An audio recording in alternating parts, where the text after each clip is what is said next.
咁今個禮拜咧，我哋就會傾啲英式同埋中式唔同樣啲講法啊，或者你日常做嗰啲嘢。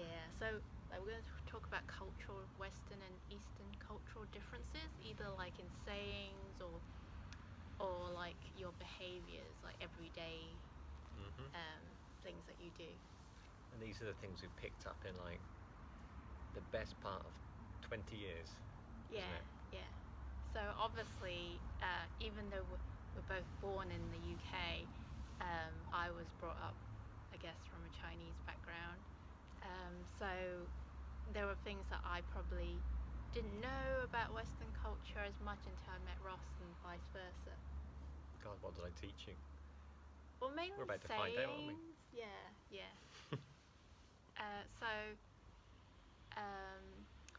One saying. Oh no. I'm sure you can't hear that. Can you hear that? Okay, let's hope carry you on. can't hear that. Otherwise, I'm gonna have to repeat the video.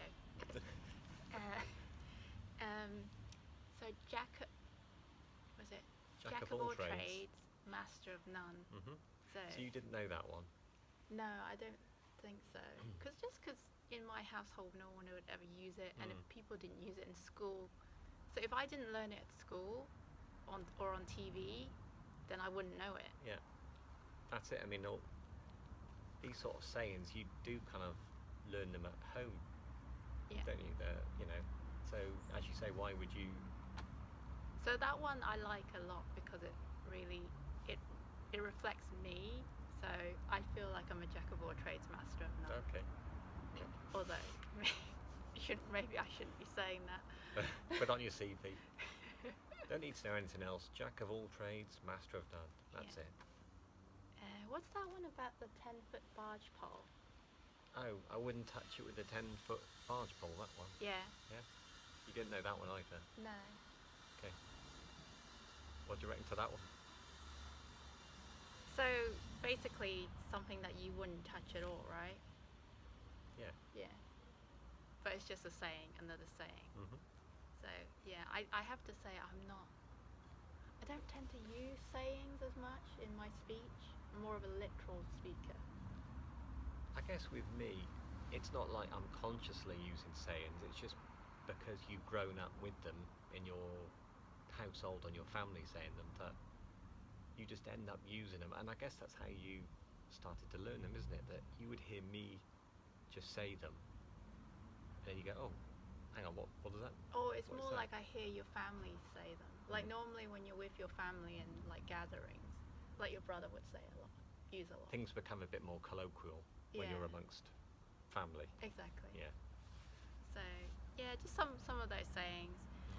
And then a Chinese one, and this is something that like my brother and I suffered from, and I think other like British born Chinese might suffer from, is that we have no he or she. Oh yeah, this is a good one. So in Cantonese, he or she is the same. It's koi. It's actually spelt differently, but it's the sound is the same. So it doesn't matter whether it's he or she, it's still koi. And you could, maybe the best way to define it is like it, right? See, there is no gender. That's the bit that I've always found funny, that so it. So actually growing up we struggled with he or she, I think. Yeah, like I think especially with your brother Kim, maybe sometimes he will, be speaking in English and he will say he instead of a she, or a she instead of a he, because of I guess because of that. Another kind of Chinese one we have is that in Cantonese, when you don't have turn off the lights or switch off the TV or draw the curtains, you only have close. So it's close the TV, close the light, close the curtains. Yeah. So that's another. And then 三電視, 三燈, 三窗簾. So I think I started using that. Yeah, I started using that form in English. So I'd say sort of like we'd end up like saying between ourselves, close the TV, in whatever in English and those sort of things, and which of course would be complete nonsensical to anyone listening. But yeah, that was another one when I first heard that. I thought, what you? So literally, you're just saying close it. And I'm sure Yeah. sometimes you would say it in Yeah, English sometimes I'd because say you're in doing a English. direct translation. So So that's a kind of lazy thinking, I guess. And it gets to show whether I'm actually thinking in English or Chinese sometimes. I don't yeah, know. that is the interesting thing. What language? So to interject I you, have what no language? idea You what don't. language I think in. Um, and another one is titles and names. So growing up, some of my Caucasian friends would refer to their parents by their first names, or they would, like, if you would go to your friend's house and you had to, say something to their parents, they were happy with first names. And so that's something that I found a little bit strange. I didn't feel comfortable using first names. Obviously, now I'm an adult, I do, but Hmm. yeah, that's something. Yeah, I mean, I guess for me growing up, you would hear kids using first names with like parents of their friends. I think for me, I'd probably say Mr. or Mrs. But I did certainly hear it, so I know what you mean. That it's a thing. Yeah. Like titles aren't necessarily there between generations. Whereas growing up, you always had to give a title to someone older than you, whether it's uncle, auntie, Mm. or if it's like a distant relative, there always had to be a title. I remember one time I called my uncle by his first name and I got told off by him. So, yeah. And the titles you were saying, it differs depending on like who you are and who they are, like in terms of ranking Oh, there's or hierarchy and hierarchy. age and, yeah. So what would you do? You would ask your mum. You would go to visit somebody you don't know, maybe. Yeah. And what would you do? I'd always, before we even knocked on the door, the first thing I'd do is ask my mum, what do I call this lady or this guy? How should I refer to them, because I don't want to be offending them.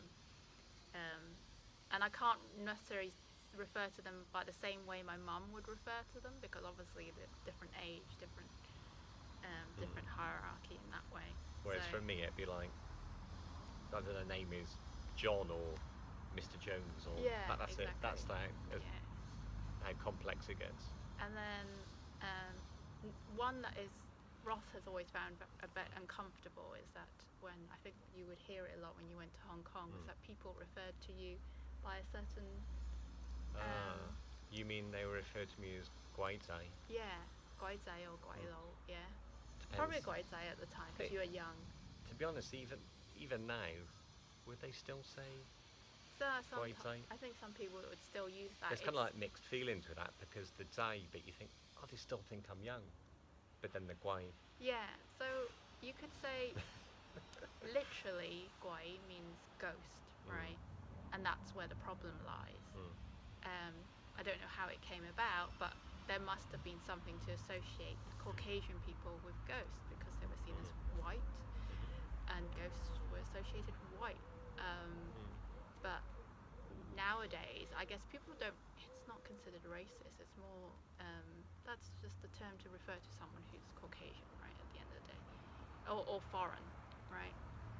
But it's not an official term, but a lot of people use it, and we know a lot of people use it because even like TVB dramas still use it, and that's what I find very weird. Something on TV like that would use it, right?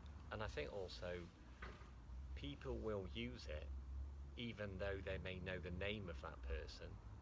They'll still default to like Gwei Zai, Gwei Mui, whatever, like just a generic term. So yeah, it's kind of it's because it's impersonal as well. Yeah. So Ross would try to use like, Yin Guo Yan, yeah, or Sai Yan. That's better way of referring to someone who's foreign or Caucasian, rather than using that very old term, which the fact that Ross doesn't feel comfortable when he hears it.